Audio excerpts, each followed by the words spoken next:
एक था भिखारी। रेल सफर में भीख मांगने के दौरान एक सूट बूट पहने सेठ जी उसे दिखे। उसने सोचा कि यह व्यक्ति बहुत अमीर लगता है, इससे भीख मांगने पर यह मुझे जरूर अच्छे पैसे देगा। वह उस सेठ से भीख मांगने लगा। भिखारी को देखकर उस सेठ ने कहा, तुम हमेशा मांगते ही हो, क्या कभी किसी को कुछ देते भी हो? भिखारी बोला, साहब मैं तो भिखारी हूँ, हमेशा लोगों से मांगता ही रहता हूँ, मेरी इतनी औकात कहाँ कि किसी को कुछ दे सकूं। सेठ, जब किसी को कुछ दे नहीं सकते तो तुम्हें मांगने का भी कोई हक नहीं है।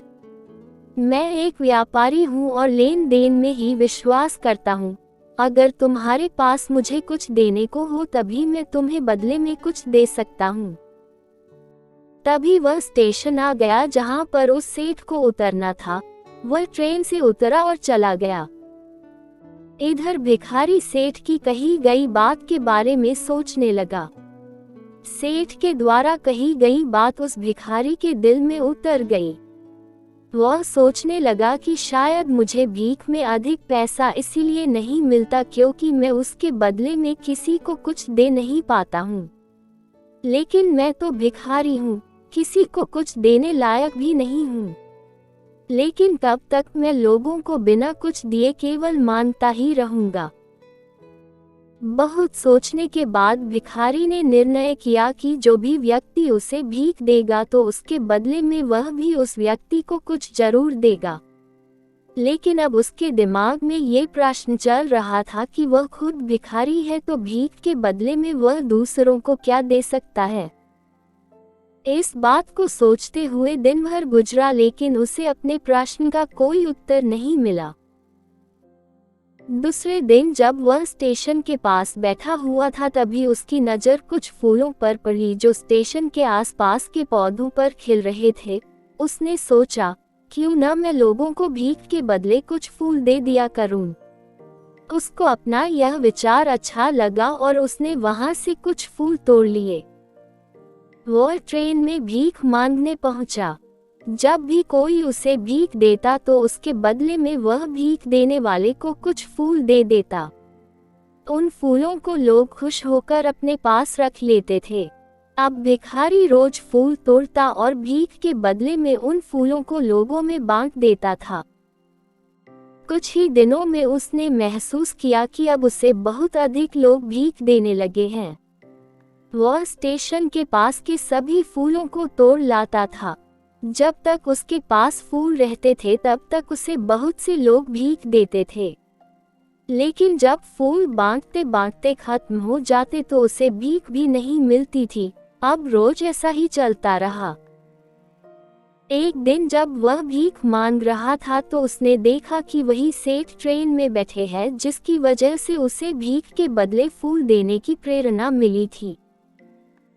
वह तुरंत उस व्यक्ति के पास पहुंच गया और भीख मांगते हुए बोला, आज मेरे पास आपको देने के लिए कुछ फूल हैं, आप मुझे भीख दीजिए, बदले में मैं आपको कुछ फूल दूंगा।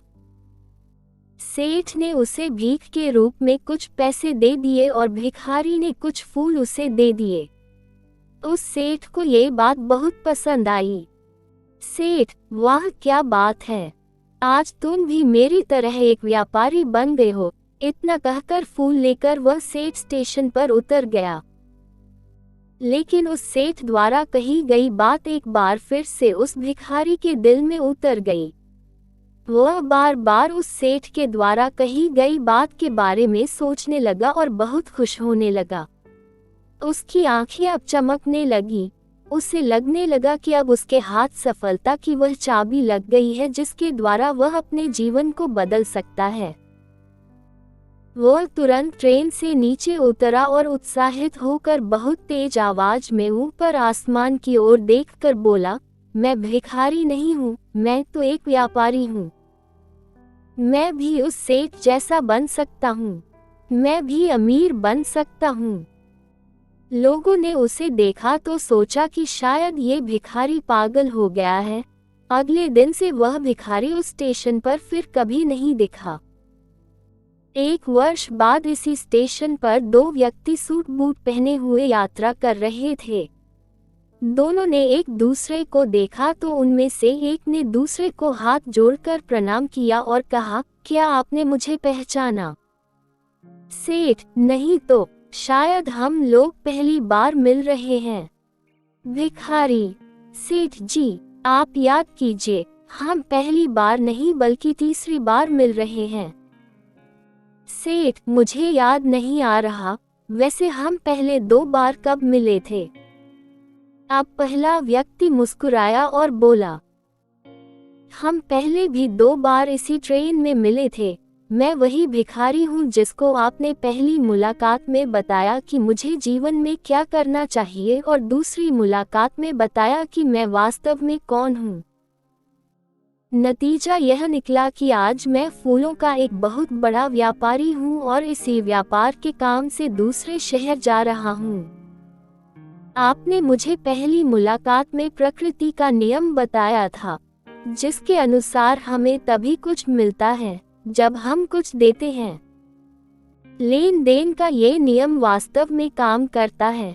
मैंने ये बहुत अच्छी तरह महसूस किया है, लेकिन मैं खुद को हमेशा भिखारी ही समझता रहा।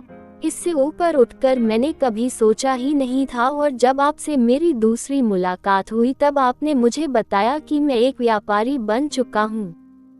अब मैं समझ चुका था कि मैं वास्तव में एक भिखारी नहीं बल्कि व्यापारी बन चुका हूँ। भारतीय मनीषियों ने संभवतः इसीलिए स्वयं को जानने पर सबसे अधिक जोर दिया और फिर कहा, सोहम शिवोहम, समझ की ही तो बात है।